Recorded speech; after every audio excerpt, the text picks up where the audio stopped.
नमस्कार साथियों, मैं डॉक्टर राजीव सिंह अपने चैनल अनुभूति में आप सबका एक बार फिर से स्वागत करता हूं। और साथियों, अगर किसी से ये पूछा जाए कि डेयरी इंडस्ट्री की सबसे बड़ी समस्याएं कौन-कौन सी हैं, तो उसमें दो समस्याएं निकल के सामने आएंगी।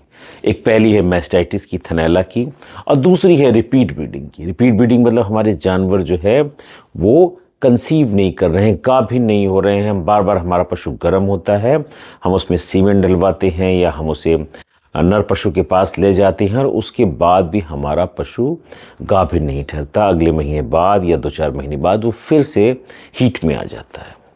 तो आज हम बात कर रहे हैं रिपीट ब्रीडिंग के एक ऐसे एस्पेक्ट की जिसके बारे में शायद कई हमारे पशुपालकों ने अभी ना सुना हो। वो एस्पेक्ट क्या है साथियों? अगर मैं ये आपसे ये कहूं कि रिपीट ब्रीडिंग की एक वजह ऐसी है जो अनजाने में जिसके दोषी पशुपालक भी हैं और जो सीमेंट डाल रहा है, जो एआई वर्कर है, वो भी है, तो आप चौंकेंगे कि ये मैं क्या बात कर रहा हूँ।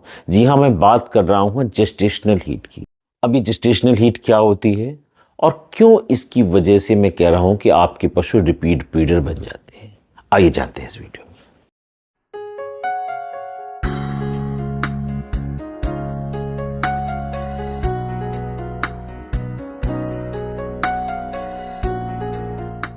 अपनी इस चर्चा को आगे बढ़ाने से पहले मैं अपने सभी दर्शकों से, अपने सभी साथियों से जो इस चैनल पर नए हैं या जिन्होंने अभी तक इस चैनल को सब्सक्राइब नहीं किया, मैं उनसे रिक्वेस्ट करूंगा कि आप इसे सब्सक्राइब कर लें, इसमें आपका भी फायदा है।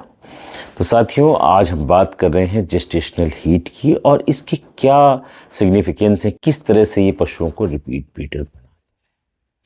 तो जेस्टेशनल हीट क्या है? बहुत सारे हमारे पशुपालक भाई या हमारे जो वेटनरी प्रैक्टिशनर्स हैं, हमारे साथी समझना चाह रहे होंगे कि जेस्टेशनल हीट क्या है।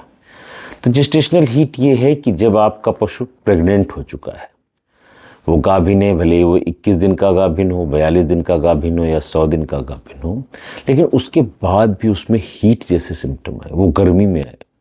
और गर्मी में कैसा आए कि उसमें सारे लक्षण गर्मी के जैसे दिख रहे हो। जैसे वो माउंटिंग का एक कैरेक्टर होता है, दूसरे पशुओं पर चढ़ना या दूसरे पशुओं को अपने ऊपर चढ़ने देना, या फिर हम कहें वेजाइनल डिस्चार्ज, जो वेजाइना से म्यूकस आता है वो भी आता है। और अगर उसका फ्रंट पैटर्न भी बनाया जाता है तो वो भी लगभग वैसा ही दिखता है जैसा ट्रू स्ट्रेस में दिखता है। जब पशु खाली होता है और उसमें हीट आती है तब भी ऐसे ही सिम्टम्स दिखाई देते हैं। रेस्टलेसनेस होती हो, बेचैन होता है, रम्भाता है, तो लगभग हम ये देखें कि लगभग वैसी ही हीट आती है कि ऐसा लगता है पशु हमारा हीट में है। लेकिन फ़र्क क्या होता है? चूँकि ये हीट जेस्टेशनल हीट है, पशु तो ऑलरेडी गाभिन है, प्रेग्नेंट है, तो इसमें ओवुलेशन नहीं होता। तो ओवुलेशन नहीं होता यानी ये हीट सिर्फ दिखाने के लिए होती है। लेकिन अगर दिखाने के लिए हीट होती है और हमारा पशुपालक ये सोचता है कि अरे पशु तो हमारा रुका नहीं, इसलिए यानी गर्मी में आ गया, और वो किसी को बुलाता है, किसी कृत्रिम गर्भाधान कार्यकर्ता को, किसी वेटनरी डॉक्टर को बुलाता है कि भाई इसको आइए और गाभिन कर दीजिए आप। और अगर उसने भी समझदारी का परिचय नहीं दिया तो क्या होगा भाई? अगर आपका पशु प्रेग्नेंट है और आप उसे किसी सांड को दिखाते हैं, बुल को दिखाते हैं, तब तो कोई दिक्कत नहीं है। क्यों? क्योंकि ऐसी स्थिति में जो सीमेन होता है वो वेजाइना में ही डिपॉजिट होता है। लेकिन अगर आप अपने पशु की कृत्रिम गर्भाधान किसी कृत्रिम गर्भाधान कार्यकर्ता से कराते हैं, किसी वेटनरी डॉक्टर से कराते हैं, तो वो एक गन लेके आता है और उस गन के थ्रू सीमेन को सर्विक्स में पास करता है। और जब वो उस गन से सर्विक्स को पास करता है तो सर्वाइकल प्लग के साथ छेड़छाड़ होती है, और अगर आपका पशु प्रेग्नेंट होता है तो उसमें एबॉर्शन होने के चांसेस बन जाते हैं। 1-2 दिन बाद वो पशु एबॉर्ट कर जाता है, खासकर तब कि जब उसने बिल्कुल मिड सर्विक्स को क्रॉस करा दिया गन को और यूटेरस तक सीमेन पहुंचाने की कोशिश की। तो आपका पशु प्रेग्नेंट था पर वो रिपीटर अब बन गया, क्योंकि वो फिर हीट में आएगा, क्योंकि आपने उसकी कृत्रिम गर्भाधान उसका फिर से करवा लिया। तो साथियों, मैं बात कर रहा हूँ इसी स्ट्रेस बिहेवियर इन प्रेगनेंसी या जेस्टेशनल हीट की।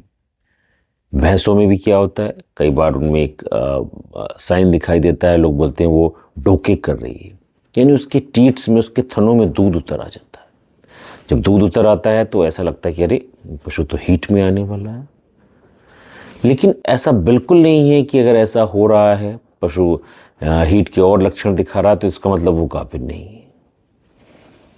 तो फिर अब पशुपालक भाई क्या करें, वो कैसे समझें कि जेस्टेशनल हीट है या रियल हीट है, वो क्या है? फिर पशुपालक नहीं समझ पाएगा।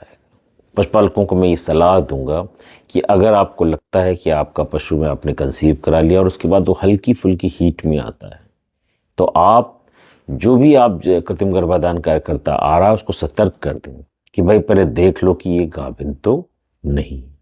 मान लीजिए कि वो इस बात को चेक करने में सक्षम नहीं है क्योंकि अभी 21 दिन हुए हैं, 22 दिन हुए हैं, तो अगर आपको शंका है तो आप ऐसे पशु का गर्भाधान किसी बुल से करवाएं, ना कि उसमें गन पास करवाएं। अब दूसरी सलाह मेरी उन लोगों को है जो कृत्रिम गर्भाधान करने जा रहे हैं। मान लीजिए कि आपको किसी पशु स्वामी ने बुलाया, किसी पशु मालिक ने बुलाया कि उसकी गाय या उसकी भैंस जो है वो गर्म है और उसमें 42 दिन पहले आपने सीमेंट डाला था, किसी और ने डाला था, तो लगभग उसमें 40-42 दिन की प्रेगनेंसी है और वो डिटेक्ट करना आपके लिए संभव नहीं है।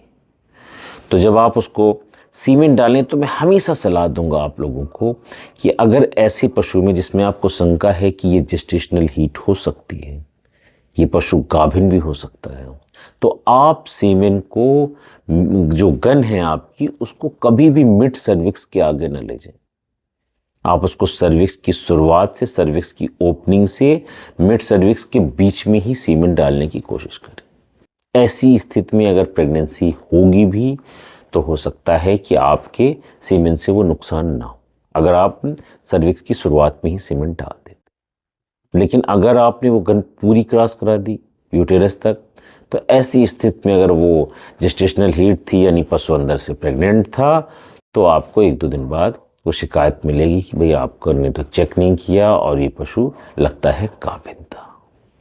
तो दोनों लोगों के लिए सलाह है, जो पशु मालिक है और जो कृत्रिम गर्भाधान करता है, वो दोनों लोग जाने कि गाय हो या भैंस, दोनों में जेस्टेशनल हीट आती है। ईस्ट्रस बिहेवियर इन प्रेगनेंसी होता है, जिसमें बेचैनी भी होती है, जिसमें म्यूकस डिस्चार्ज भी होता है, जिसमें माउंटिंग भी होती है, पशु जो होता है उसके ऊपर दूसरे जानवर चढ़ते हैं या वो खुद चढ़ता है।